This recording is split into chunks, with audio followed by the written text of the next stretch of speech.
Hello दोस्तों, welcome to my channel, जिसमें आज का टॉपिक है कि एक्सेल में डेटा कैसे फॉर्मेट करेंगे। पिछले वीडियो में हमने एक्सेल में डेटा को कैसे एंटर करते हैं, नंबर फॉर्मेटिंग क्या होती है और नंबर में डेट करेंसी की फॉर्मेटिंग कैसे करते हैं उसके बारे में जाना और एक डेटाबेस जैसा तैयार किया। आज हम उसी टेबल को थोड़ा फॉर्मेटिंग करेंगे। इस वीडियो के एंड तक आप इस डेटा को इस तरह से बना देंगे, है ना मैजिक नहीं दोस्तों, ये तो एक्सेल है। मेरे वीडियो को एंड तक जरूर देखें क्योंकि वीडियो के एंड में मैं आपको बताऊंगी इस टॉपिक से रिलेटेड कुछ इंटरेस्टिंग बात। चैनल को सब्सक्राइब करें और वीडियो को लाइक और शेयर जरूर करें। Thank you.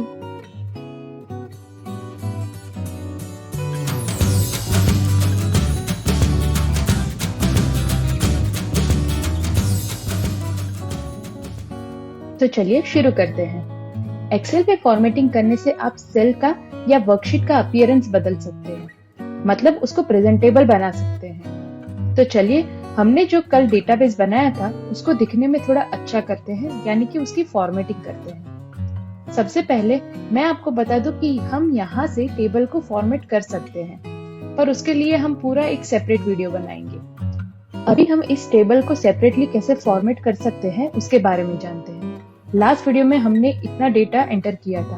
अब सबसे पहले हम इसे सेव करना सीखते हैं। तो अभी तक हमने ये फाइल सेव नहीं की है, तो उसके अलग अलग स्टेप्स हैं। सबसे पहले यहाँ फाइल में जाएंगे और सेव एज पे क्लिक करेंगे और फिर ब्राउज पे क्लिक करेंगे और आप जिस भी फोल्डर में चाहो वहां पे उसे सेव कर सकते हैं। फिर दूसरा ऑप्शन है कि आप कीबोर्ड पे कंट्रोल और एस दबाइए और आप यहाँ मोर ऑप्शन में जाके फिर से ब्राउज पे क्लिक कीजिए और आप जिस भी फोल्डर में चाहो वहां पे उसको सेव कर सकते हैं। फिर तीसरा तरीका है कि आप यहाँ क्विक एक्सेस टूल बार पे ये जो बटन है वो सेव करने के लिए उस पे क्लिक कीजिए और फिर उसी तरह जहां आप चाहे वहां सेव कर सकते हैं। चलिए मैं तो अभी डेस्कटॉप पर ही सेव करती हूँ।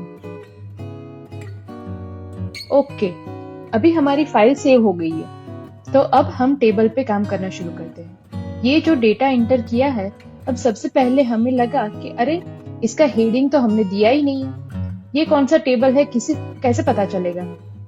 तो हम इस हेडिंग्स के ऊपर एक रो इंसर्ट करेंगे। रो इंसर्ट करने के लिए हम रो 1 पे यहाँ क्लिक करेंगे तो ये पूरी रो सिलेक्ट हो जाएगी। फिर माउस पे राइट क्लिक करेंगे और इंसर्ट पे क्लिक करेंगे, या फिर एक कीबोर्ड शॉर्टकट भी है कि आपने रो को सिलेक्ट किया फिर कंट्रोल शिफ्ट प्लस प्रेस करेंगे।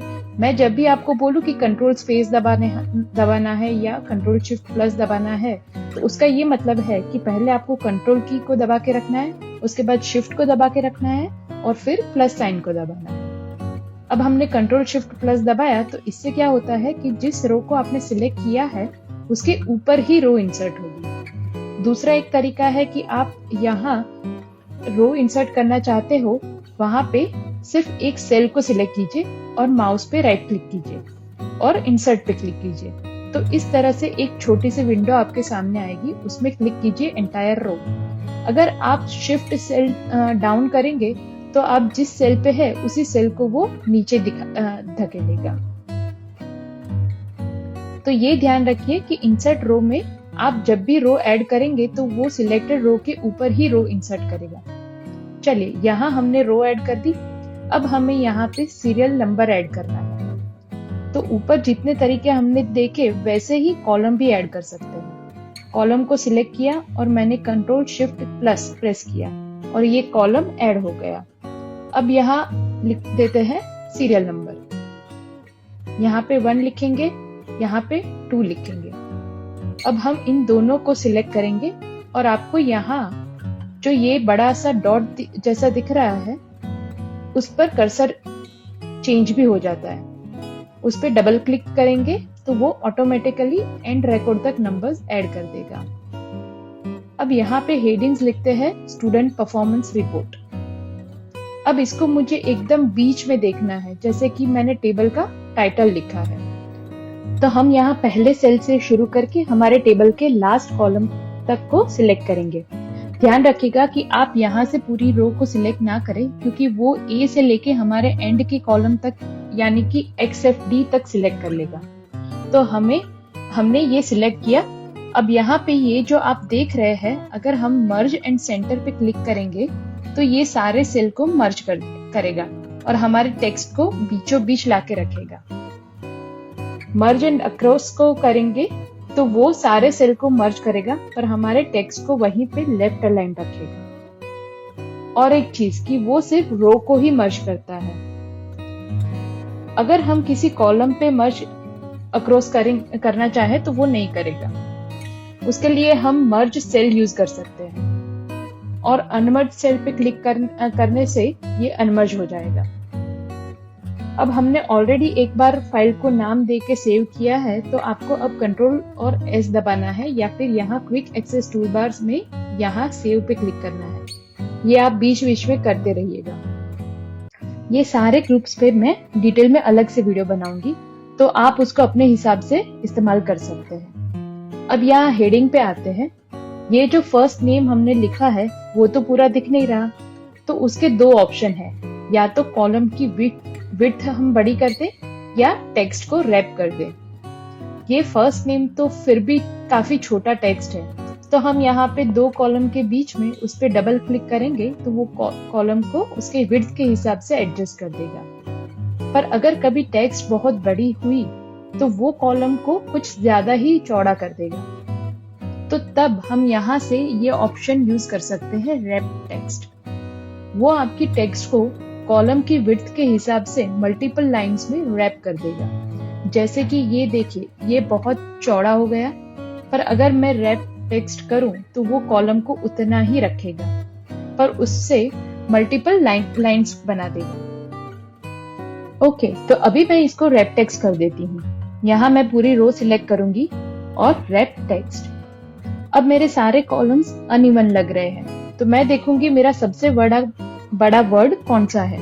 यहाँ पे परसेंटेज जो वर्ड है वो एक लाइन में आ जाए, उस तरह से मैं कॉलम की विड्थ सेट करूंगी। तो उसके लिए मैं सभी कॉलम्स को सिलेक्ट करूंगी और एक साथ इसको ट्राई करूंगी कि ये एक ही लाइन में आ जाए। अब यहाँ पे ये बर्थ डेट में एरर आ गई, तो उसको थोड़ा और ड्रैग करूंगी। अब ठीक है। अब ये देखिए, ये कैसे बॉटम अलाइंड है, तो मुझे उस सेल को मिडल अलाइन करना है। तो मैं यहाँ से मिडल अलाइन करूंगी, पर मुझे सारे ही सेल को एक साथ करना है, तो मैं इस टेबल को यहाँ से सिलेक्ट करूंगी और मिडल अलाइन करूंगी। यहाँ पे क्लिक करने से मैं पूरी शीट भी सिलेक्ट कर सकती हूँ और यहाँ पे मिडल अलाइन करूंगी तो पूरी वर्कशीट मिडल अलाइन हो जाएगी। आप अगर ये सेल को सिलेक्ट करके रखेंगे और कंट्रोल ए दबाएंगे तो ये आपकी टेबल को सिलेक्ट कर देगा, पर उसके लिए ध्यान रखें कि बीच में कोई एम्प्टी रो या कॉलम नहीं होना चाहिए, वरना वहां से ही ब्रेक हो जाएगा। आप यहाँ खाली सेल को सिलेक्ट करके रखेंगे और कंट्रोल ए दबाएंगे तो वो पूरी वर्कशीट को सिलेक्ट कर देगा। चलिए, अब ये अलाइन हो गया। अब मुझे हेडिंग्स को सेंटर में लिखना है, तो यहाँ से रो को सिलेक्ट करूंगी और यहाँ से सेंटर को सिलेक्ट करूंगी। अब ये हेडिंग्स के नेम्स सेंटर में आ गए।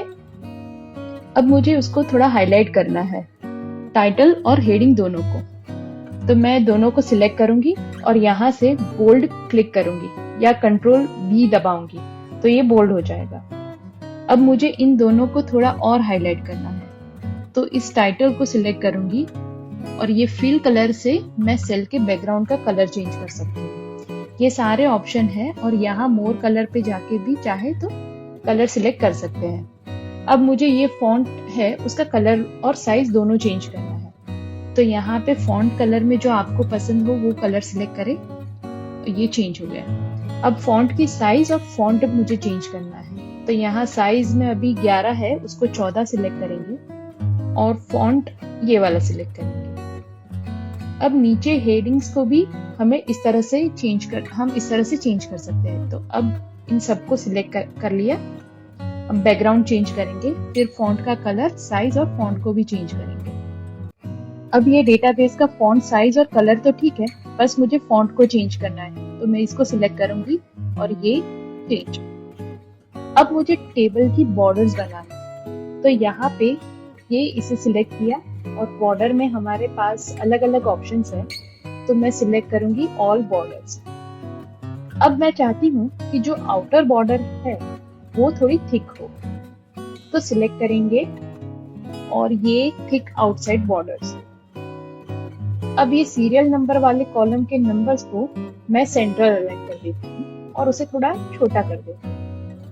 ये रोज भी काफी पास पास लग रही है, तो मैं इसे भी थोड़ा सिलेक्ट कर दूंगी और थोड़ी हाइट बढ़ा दूंगी। ये देखिए, अब लग रहा है ना हमारा टेबल एकदम प्रेजेंटेबल।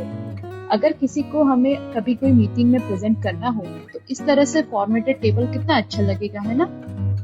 चलिए, आज के वीडियो में इतना ही।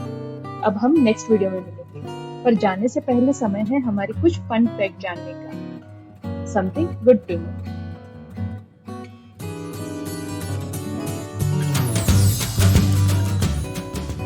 क्या आप जानते हैं कि एक्सेल में आप अलग अलग 512 जितने फॉन्ट्स यूज कर सकते हैं, जैसे कि Arial, Arial Black, Arial Narrow and so on. दूसरी बात कि एक्सेल में आप सिर्फ इतने लिमिटेड कलर यूज नहीं कर सकते, पर एक्सेल में अलग अलग 16 मिलियन कलर्स यूज कर सकते हैं। जी हाँ, 16 मिलियन। है ना इंटरेस्टिंग। चलिए, अब हम नेक्स्ट वीडियो में मिलेंगे, जहाँ हम जानेंगे एक्सेल के कुछ बेसिक फॉर्मूलाज के बारे में। आप अपने कंप्यूटर सिस्टम पे इस एक्सेल फाइल को सेव करके रखिएगा, इसी में हम आगे काम करेंगे। अगर आपके कोई क्वेश्चन है तो कमेंट बॉक्स में जरूर लिखिए। Bye bye, take care and please like the video. Thank you.